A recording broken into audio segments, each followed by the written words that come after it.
दुर्गा हम सबका भवानी पिता परम पिता आशीर्वाद देवादिदेव महादेव है। अगर संसार में कोई दुखी रहेगा फिर तो पुनः मेरा शंकर कभी से ही नहीं रहेगा। वो तुम्हारे दुख को देख कर दुखी है, वो तुम्हारे कष्ट को देख कर दुखी है।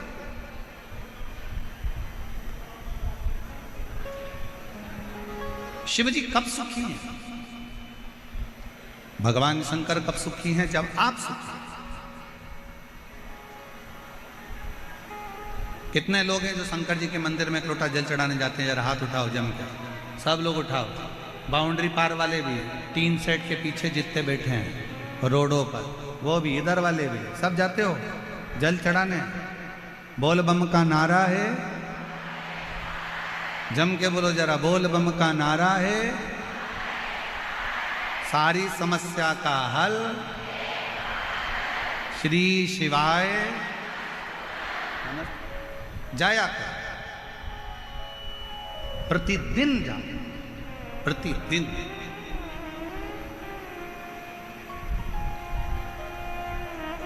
क्यों?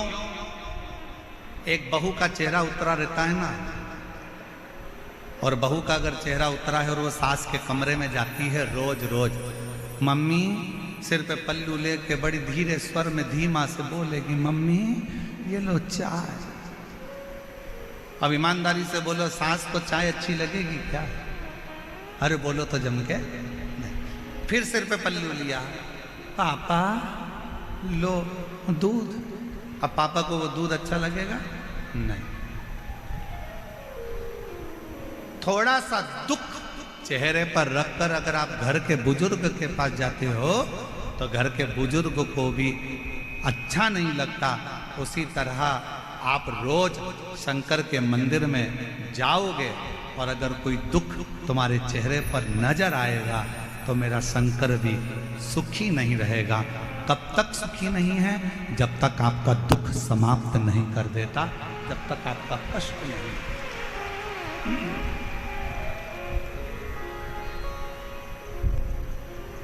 तेरे मंदिर में आना मेरा काम है और मेरी बिगड़ी बनाना वो समाप्त करेगा। तो आप जाओ तो उसकी चौखट तक पहुंचो तो।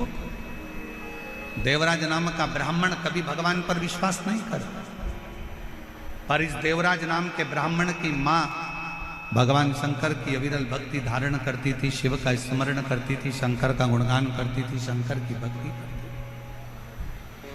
और पहले भी कथा में कहा, आज फिर कहते हैं, पूरे घर में कोई एक व्यक्ति शंकर का भजन कर रहा है, कोई एक व्यक्ति भगवान की भक्ति में डूबा है, तो वो केवल 7 पीढ़ी नहीं 71 पीढ़ी को तार देता है और अपने कुल को तार।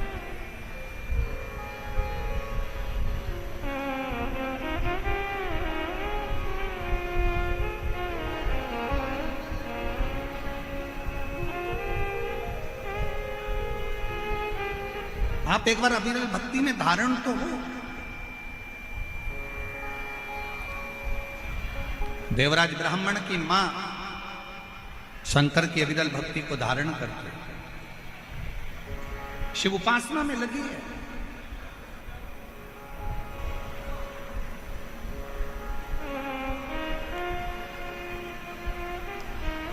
प्राण चले गए देवराज ब्राह्मण की माता के, प्राण छूट चुके, मर चुके।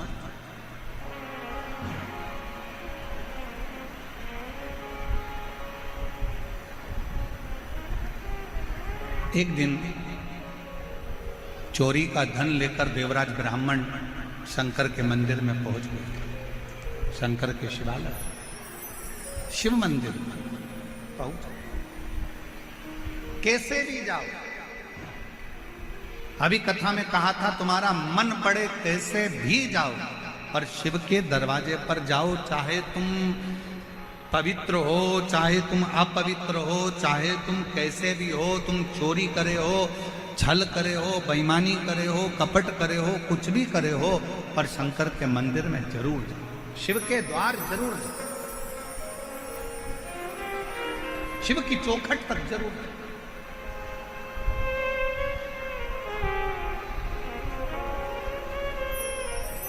चला देवराज ब्राह्मण, शरीर में ताप था, बहुत कष्ट था, बुखार आ रहा, शरीर तप रहा था, चोरी का धन पास में था और वो चोरी का धन लेकर शंकर जी के मंदिर में चला गया। एक दीवाल के पास, खंबे के पास में छुप कर बैठ गया, कोई मुझे देखे ना, शरीर में कष्ट बहुत है, दर्द, बुखार आ रहा है, ताप पड़ रहा है, बहुत तप रहा है शरीर, बहुत कष्ट।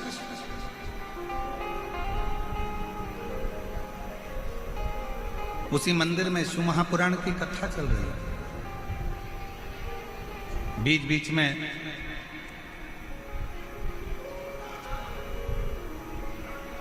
ब्राह्मण देवता चिल्ला रहे थे, हर हर महादेव। इसको गुस्सा आ रहा था, मेरे शरीर में ताप पड़ रहा है, मेरे शरीर में बुखार पड़ रहा है, मेरे शरीर में कष्ट पड़ रहा है, और ये हर हर महादेव कह रहा है। कई मेरी जीजियां ऐसी बैठी हैं, कई मेरे जीजा ऐसे बैठे हैं, कई माताएं आस्था चैनल पर कथा सुन रही होंगी, उनको भी लगता होगा शरीर में अगर बीमारी होती है तो भजन में मन नहीं लगता है, फिर भजन में मन नहीं लगता।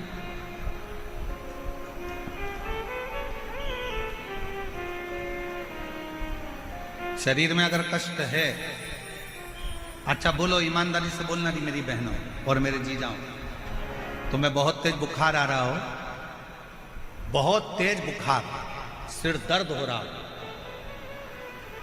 घुटने दुख रहे हो, पांव दुख रहा हो, शरीर में कष्ट पड़ा, और कोई तुमसे कहे कि मम्मी तुम्हारे शरीर में कष्ट है, लाओ मैं तुमको रामायण की चौपाइयां सुनाती हूं, तो सास क्या बोलेगी?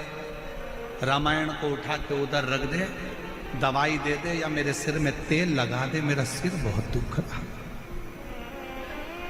मैं तुम्हें गीता सुना दूं। नहीं नहीं, तू उधर रख दे, मेरे शरीर में बहुत कष्ट पड़ रहा है, मुझे तकलीफ हो रही है, मुझे कष्ट हो रहा है, तू उधर रख दे,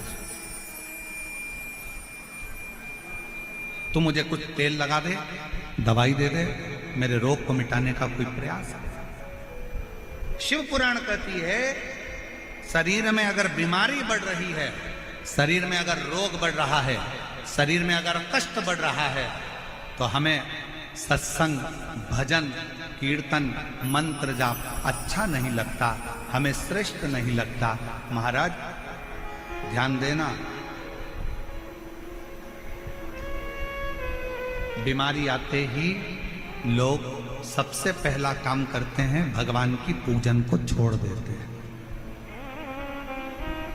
बुखार आया, आज मैं मंदिर नहीं जाऊंगा, पांव दुख रहे हैं, आज मैं कथा में नहीं जाऊंगा, आज मेरा सिर दुख रहा है, आज मैं टीवी बंद कर कर रहूंगी, कथा नहीं सुनूंगी, आज मेरा पेट दुख रहा है, आज मैं मंदिर नहीं जाऊंगी, आज मेरी पीठ दुख रही है, आज मैं लाले की सेवा नहीं करूंगी, आज मेरे शरीर में कष्ट है, मेरे सिर में दर्द है, आज मैं मंदिर नहीं जाऊंगी। अब तुमने कहा बुखार आ रहा है, मंदिर नहीं जाऊंगी, पेट दुख रहा है, मंदिर नहीं जाऊंगी, सिर दुख रहा है, मंदिर नहीं जाऊंगी, कमर दुख रही है, मंदिर नहीं जाऊंगी, सिर दर्द है, मंदिर नहीं जाऊंगी, बुखार हो गया, मंदिर नहीं जाऊंगी, बीपी ऊंचा नीचा हो गया, मंदिर नहीं जाऊंगी, शुगर ऊपर नीचे हो गई, मंदिर नहीं जाऊंगी। तो एक बात बताओ, तुमने जो कुछ भी बीमारी आई तो सबसे पहले मंदिर को जाना बंद करा, खाना बंद करा क्या? जम के बोलो जरा। नहीं, आज बेटा मेरे पेट में दर्द है, हल्का फुल्का कुछ बना देना। मतलब शरीर में कष्ट है, तूने मंदिर छोड़ा पर खाना, बोलो बोलो बोलो, जम के बोलो, नहीं छोड़ा।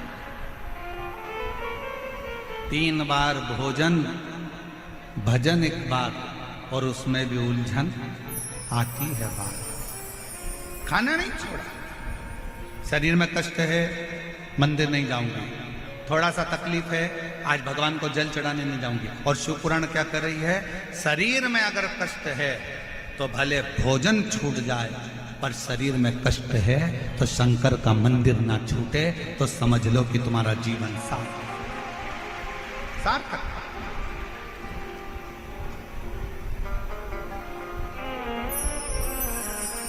एक पत्र है, अच्छा है, देखिए कितना अच्छा पत्र है।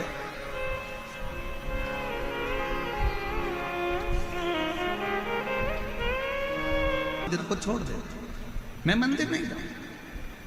मैंने अपनी बेटी से कहा कि तू सब छोड़ दे पर मंदिर जाना मत छोड़, पढ़ाई कर, दिल से कर। सियोर वाला महाराज कहता है कि जितनी ज्यादा मेहनत करोगे फल उतना मिलेगा। अपनी पढ़ाई को सियोर वाला बाबा कहता है कि 4 गुना मेहनत कर दो। परीक्षा के दिन बाबा कहते हैं कि शहद लगाकर बेलपत्र समर्पित कर और खूब अच्छी पढ़ाई कर। मेरे कहने पर बाबा का नियम धारण कर, 1 लोटा जल चढ़ाना वापिस प्रारंभ कर, पशुपतिनाथ का व्रत रख और अपनी पढ़ाई पर ध्यान दे। मंदिर में जा, सफाई कर, बाबा का श्रृंगार कर। आप कहते हो बाबा सीहोर जाने वाले को, कुबरेश्वर धाम की भूमि पर जाने वाले को 3 महीने में झोली भर देता है। मेरी बेटी सीहोर गई, वहां जाकर उसने कंकर शंकर का पूजन करा, सफाई करी, शंकर मंदिर में श्रृंगार किया और दिसंबर में मैंने बेटी को सीहोर भेज दिया और बाबा की कृपा से 25 फरवरी को मेरी बेटी सीएस में सिलेक्ट हो गई और बाबा की कृपा से उसका सिलेक्शन। मैं बाबा को धन्यवाद देती हूँ। एक पत्र और बड़ा सुंदर है, देखिए। डॉक्टर ने कहा ठीक है, 2 ऑपरेशन के सोमवार छोड़ दिए गए। बेटे ने पशुपतिनाथ का व्रत करा। मेरा 18 साल का पुत्र पशुपति व्रत करता, मंदिर में झाड़ू लगाता, पोछा लगाता, बाबा का व्रत करता, दिया लगाता। बाबा से रोज कहता बाबा मेरी गठान गला दो। 3रा सोमवार आया, व्रत कर कर मंगलवार को ऑपरेशन के लिए चल दिए। जब ऑपरेशन के लिए गए, हॉस्पिटल में जांच प्रारंभ हुई तो डॉक्टर अचंभे में पड़ गया कि जो इतनी बड़ी गांठ थी वो पूरी की पूरी गल चुकी थी।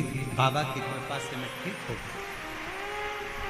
गुरुदेव, मैं और मेरा पुत्र आज बाबा को प्रणाम करने, धन्यवाद देने के लिए आए हैं कि बाबा ने इतने बड़े दुख को टाल दिया। शिव कृपा किसको कहते हैं? शंकर की करुणा किसको कहते हैं? शंकर की उदारता किसको कहते हैं? शिव स्तुति किसको कहते हैं? फिर कहूं आप लोगों को कि क्या लेकर आप लोग यहां से जाओगे 7 दिन की कथा सुनने के बाद? ये तो मेरा बाबा जानता है। क्या ले, क्या ले जाए? एक 18 साल की लड़की अपनी मम्मी से कहती है मम्मी मुझे भाई चाहिए, और माँ कहती है कि मेरा रजो धर्म नहीं आता तो भाई कैसे हो? मेरा रजस्वला नहीं होती और तेरा भाई कैसे आएगा? कैसे संतान की प्राप्ति हो सकती है? उस बेटी ने कहा मम्मी अलवर में शिव महापुराण की कथा चल रही है, उसी और वाला बाबा आया है, कथा चल रही है, मैंने सुना है पंडाल में बैठकर जो मांगा जाता है वो देता है, चलो अलवर चलते हैं। वो 18 साल की बेटी अपनी माँ को लेकर अलवर में पहुंच गई। शीला मीना पति का नाम है, हरकेश मीना, जिला अलवर, तहसील कठुमर, गांव भनोरवर। 18 साल की बेटी अपनी माँ को लेकर कथा में अलवर की बैठ गई। कहीं बैठी हो तो अगर बेटे को लाई हो तो आ सकती है। और अपनी माँ को लेकर बैठ गई कथा में। माँ कहती है संतान नहीं हो सकती, डॉक्टर मना करा। पर वो बेटी कहती है कि अगर पंडाल में बैठकर मांगो ना माँ, भगवान देता जरूर है। और अलवर की कथा सुनने का 3 महीना भी पूर्ण नहीं हुआ और बाबा की कृपा से संतान गर्भ थे। कहीं अगर बेटी और अपने बेटे को लेकर आई हो तो आ सकती है। फिर कहें देवता देते हैं पल्ला झाड़ कर और महादेव देता है छप्पर फाड़। वो शिव